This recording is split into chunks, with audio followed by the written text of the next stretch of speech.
Hi friends, இன்றைக்கி நம்ம பார்க்க போகிறது ஹோட்டல் சுவையில் முட்டை கிரேவி தாங்க பண்ணியிருக்கிறோம். அப்படியே நம்ம ஹோட்டலில் போய் எப்படி ஒரு முட்டை கிரேவி வாங்கி சாப்பிட்டோம்னா எந்த அளவுக்கு டேஸ்ட் இருக்குமோ அதே அளவு டேஸ்ட்டு இந்த முட்டை கிரேவியில் கொண்டு வந்திருக்கோங்க. இதோட டேஸ்ட்டு நீங்கள் வச்சு சாப்பிட்டு பார்த்தா தான் உங்களுக்கு தெரியுங்க. இந்த முட்டை கிரேவியை சாதம், இட்லி, தோசை, சப்பாத்தி, இடியாப்பத்துக்கெலாம் வச்சு சாப்பிட்டிங்கன்னா அவ்வளோ சூப்பராக இருக்குங்க. இந்த டேஸ்ட்டான முட்டை கிரேவியை எப்படி செய்யலான்னு வாங்க சட்டுன்னு பார்த்துடலாம். இப்போ ஒரு கடாய் அடுப்பில் வச்சுக்கிட்டு இதில் ஒரு ஸ்பூனுக்கு மட்டும் எண்ணெய் சேர்த்துக்கலாங்க. 2 பல்லாரி வெங்காயத்தை நல்லா நீல வாக்கில் கட் பண்ணி வச்சுருக்கிறேன். இப்போ இதையும் சேர்த்துக்கலாங்க. வெங்காயத்தை சேர்த்துட்டு அடுப்பை மிதமான தீயில் வச்சுக்கிட்டேவும் இந்த வெங்காயத்தை நம்ம வதக்கி எடுத்துக்கலாங்க.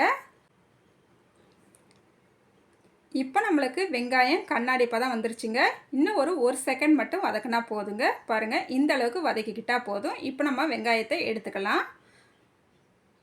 வெங்காயத்தை எடுத்துகிட்டு இந்த வெங்காயம் நல்லா ஆறட்டுங்க. அதுக்குள்ளேயும் நம்ம ஒரு மசாலா அரைக்கிறதுக்கு ரெடி பண்ணிடலாங்க. ஒரு மிக்சி சாறு எடுத்துக்கலாம். இதில் 2 துண்டு இஞ்சி எடுத்துக்கலாம்.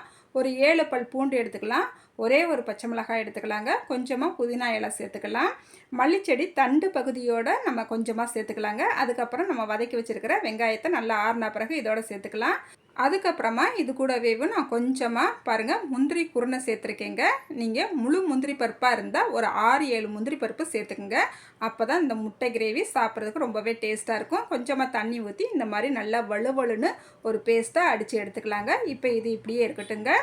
இப்போ 3 முட்டையை நல்லா வேக வச்சு எடுத்துருக்கேங்க. இந்த முட்டையை நீங்கள் முழுசாக சேர்க்குறனாலும் சேர்த்துக்கலாம், இல்லை நீங்கள் பாதியாக கட் பண்ணிவிட்டு சேர்க்குறதுனாலும் சேர்த்துக்கலாங்க. நான் இப்போ பாதியை கட் பண்ணி எடுத்துக்கிற போகிறேன். பாருங்கள், இந்த அளவுக்கு நல்லா கட் பண்ணிவிட்டு எடுத்துக்கலாங்க. இதே போல் இந்த 3 முட்டையுமே நான் கட் பண்ணி எடுத்துக்கிட்டேங்க. அதுக்கப்புறமா இப்போ ஒரு கடாயில் ஒரு 2 ஸ்பூனுக்கு மட்டும் எண்ணெய் சேர்த்துக்கலாம். எண்ணெய் சேர்த்துட்டு ஒரு 1/4 ஸ்பூன் மஞ்சத்தூள், 1/2 ஸ்பூனுக்கு வத்தப்பொடி, கொஞ்சமாக உப்பு சேர்த்துட்டு நல்லா கலந்து விட்டுக்கலாம். இந்த முட்டையை நம்ம இப்போ ஃப்ரை பண்ணி எடுத்துக்கிற போகிறோம். அடுப்பை மிதமான தீயிலேயே வச்சுக்கலாங்க. இப்போ கட் பண்ணி வச்சுருக்கிற முட்டையை இதோட சேர்த்துக்கலாம். சேர்த்துட்டு ஒரு செகண்ட் மட்டும் அப்படியே விட்டுட்டு அதுக்கப்புறமா நம்ம திருப்பி போட்டுக்கலாங்க. பாருங்கள், இன்னொரு சைடும் ஒரு செகண்ட் மட்டும் வச்சுட்டு அப்படியே நம்ம இதை எடுத்துக்கலாம். போதும். நம்ம முட்டையை ஃப்ரை பண்ணி எடுத்தோம் இல்லையா, இதே கடாயில் தான் நம்ம கிரேவியும் செஞ்சுக்கிற போகிறோங்க. இப்போ இதே கடாயிலேயும் நம்ம ஒரு 3 ஸ்பூனுக்கு எண்ணெய் சேர்த்துக்கலாம். நான் இன்றைக்கி நல்லெண்ணெயில் தான் செய்கிறேங்க. நல்லா அடுப்பை மிதமான தீயிலேயே வச்சுக்கலாம். இப்போ நல்லா கலந்து விட்டுக்கலாங்க. அந்த மசாலா இருக்கும் பார்த்திங்களா, வத்தப்பொடி, இந்த உப்பு இதெல்லாம் சேர்ந்த மசாலா இருக்குது பார்த்திங்களா, அதுக்கு நல்லா கருகிராமல் லைட்டாக ஒரு தடவை கலந்து விட்டுட்டு அதுக்கப்புறமா ஒரு 3 கிராம்பு சேர்த்துக்கலாம். ஒரு பூ, ஒரு பட்டை, ஒரு 1/2 ஸ்பூனுக்கு சீரகம், ஒரு 1/4 ஸ்பூனுக்கு மிளகு, 1/2 ஸ்பூனுக்கு பெருஞ்சீரகம் சேர்த்துட்டு நல்லா கலந்து விட்டுக்கலாங்க. கொஞ்சமாக கல்பாசியும் சேர்த்துக்கலாம். இப்போ எல்லாமே சேர்த்தா பிறகு நல்லா பொரிஞ்சு வந்துருச்சு. அதுக்கப்புறமா நம்ம அடித்து வச்சுருக்கிற இஞ்சி பூண்டு பேஸ்ட்டு அடித்து வச்சுருந்தோம் இல்லையா, அதையும் சேர்த்துக்கலாங்க. சேர்த்துட்டு அடுப்பை மிதமான தீயிலே வச்சுக்கிட்டு தண்ணி எதுவும் சேர்க்க வேண்டாம், நல்லா கலந்து விட்டுக்கிட்டே இருக்கணும். இந்த பச்சை கலர் லைட் பச்சையாக இருக்கிறது நல்லா டார்க் பச்சையாக மாறுங்க. நல்லா கலந்து விட்டுக்கிட்டே இருக்கலாம். பாருங்கள், நமக்கு நல்லா ஒரு 2-3 நிமிஷம் கலந்து விட்டுக்கிட்டே இருந்தோம். எண்ணெயெல்லாம் நல்லா பிரிஞ்சு வந்துருச்சு. இந்த நேரத்தில் கொஞ்சமாக கருவேப்பிலை சேர்த்துட்டு நல்லா கலந்து விட்டுக்கலாம். அதுக்கப்புறமா இதில் மசாலா பொடி சேர்த்துக்கலாங்க. 1 ஸ்பூனுக்கு மல்லிப்பொடி, 1/4 ஸ்பூன் கரம் மசாலா, 1 ஸ்பூனுக்கு வத்தப்பொடி, 1/4 ஸ்பூன் மஞ்சத்தூள் எடுத்துருக்கிறேன்.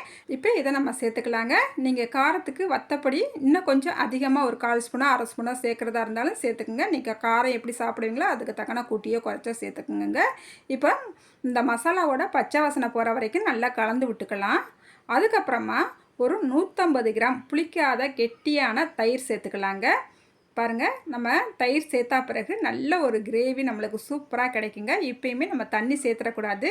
தயிர் சேர்த்துட்டு நல்லா கலந்து விட்டுக்கிட்டே இருக்கலாம். நம்மளுக்கு சூப்பரான ஒரு கிரேவி கிடைக்குங்க. பாருங்கள், நல்ல ஒரு கிரேவி தன்மை வந்துருச்சுது. ஒரு 2-3 நிமிஷம் தான் கலந்து விட்டுக்கிட்டே இருந்தோம். நல்ல எண்ணெயுமே சூப்பராக பிரிஞ்சு வந்துருச்சுது. இதை நல்லா ஒரு தடவை கலந்து விட்டுட்டு இதை மூடி வச்சு ஒரு 2 நிமிஷத்துக்கு அப்படியே விட்டுறலாங்க. பாருங்கள், 2 நிமிஷத்துக்கு அப்புறம் நம்ம ஓப்பன் பண்ணி பார்த்துருக்குறோம். இதில் 1 கப்புக்கு தண்ணி சேர்த்துக்கலாம். அதுக்கப்புறமா தண்ணி சேர்த்துட்டு அதுக்கப்புறமா அந்த கிரேவிக்கு தேவையான அளவு உப்பு சேர்த்துக்கலாம். இப்போ நல்லா கலந்து விட்டுக்கலாங்க. இப்போ நம்மளுக்கு கொஞ்சம் கெட்டியாக இருக்கிறது போல தான் இருக்குது. அதனால் இன்னும் கொஞ்சம் நம்ம தண்ணி சேர்த்துக்கலாங்க. கொஞ்சமாக தண்ணி சேர்த்துக்கலாம். நம்ம இப்போ மொத்தமாகவே ஒரு 100 ml தான் தண்ணி சேர்த்துருப்பாங்க. அந்த அளவுக்கு தண்ணி சேர்த்தாலே போதும். இப்போ நல்லா கலந்து விட்டுக்கலாம். உப்பு காரம்லாம் கரெக்டாக இருக்கான்னு ஒரு தடவை செக் பண்ணிக்கலாம். நம்ம தக்காளி சேர்க்கலை, புளிப்புக்கு தயிர் மட்டும்தான் சேர்த்துருக்குறோம். இப்போ மறுபடியும் அடுப்பை மிதமான தீயில் வச்சுக்கிட்டு இதை ஒரு 5 நிமிஷத்துக்கு அப்படியே விட்டுருலாங்க. 5 நிமிஷம் கழித்து நம்ம இப்போ ஓப்பன் பண்ணி பார்க்குறோம். பாருங்கள், எண்ணெயெல்லாம் சூப்பராக பிரிஞ்சு செம்மையாக வந்துருச்சுங்க. அப்படியே கம கமன்னு வாசனையாக இருக்குங்க. ஒரு 5 நிமிஷத்தில் நம்மளுக்கு எண்ணெய் சூப்பராக பிரிஞ்சு வந்துருச்சு. நான் இந்த கிரேவிக்கு செய்யும்போது எனக்கு கஸ்டமர் வந்திருந்தாங்க. தையல் தைச்சி கொடுத்துக்கிட்டு துணி தைச்சி கொடுத்துக்கிட்டு இல்லையா, அந்த கஸ்டமர் வந்திருந்தாங்க ப்ளவுஸ் வாங்குறதுக்கு. என்னக்கா செய்கிறீங்க, வாசனை ரோடு வரைக்கும் வருது அப்படின்னு சொல்லிட்டு கேட்டுக்கிட்டு இருந்தாங்க. இந்த மாதிரி நான் முட்டை கிரேவி தான் செய்கிறேன், இன்றைக்கி வீடியோ வரும் பாருங்கள் அப்படின்ட்டு. சரி சரி சீக்கிரமாக போட்டு விடுங்க, நான் நாளைக்கு இந்த கிரேவியை ட்ரை பண்ணி பார்க்குறேன் அப்படின்ட்டு போனாங்கங்க. இப்போ நம்ம எண்ணெயெல்லாம் சூப்பராக பிரிஞ்சு வந்துருச்சு. இப்போ நம்ம முட்டையெல்லாம் சேர்த்துக்கிட்டாச்சு. முட்டையை சேர்த்துட்டு நம்ம இப்போ கலந்து விட வேண்டாம், 1 செகண்ட் மட்டும் மூடி வச்சிடலாங்க. மறுபடியும் எண்ணெய் பிரிஞ்சு வந்துருச்சு. கொஞ்சமாக நம்ம மல்லிச்செடி மட்டும் தூவி விட்டுட்டு அப்படியே அடுப்பை ஆஃப் பண்ணிட வேண்டியதாங்க. இந்த முட்டை கிரேவியை சூடான சாதத்தில் அப்படியே போட்டு பெசஞ்சு சாப்பிடும் போது அவ்வளோ சூப்பராக இருக்குங்க. அப்புறம் இட்லி, தோசை, சப்பாத்தி, இடியாப்பம் இப்படி சொல்லிக்கிட்டே போகலாங்க. எல்லாத்தோடையும் சாப்பிட்றதுக்கு அவ்வளோ சூப்பராக இருக்குங்க. இந்த டேஸ்ட்டான முட்டை கிரேவியை நீங்களும் ஒரு தடவையாவது ட்ரை பண்ணி பாருங்கள். ட்ரை பண்ணி பார்த்துட்டு எப்படி வந்துச்சுன்னு மறக்காமல் கமெண்ட்டில் சொல்லுங்கள்.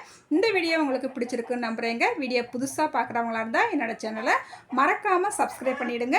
அடுத்து ஒரு சூப்பரான ஹெல்த்தியான ரெசிபியோடு உங்களை சந்திக்கிறேங்க. பாய்.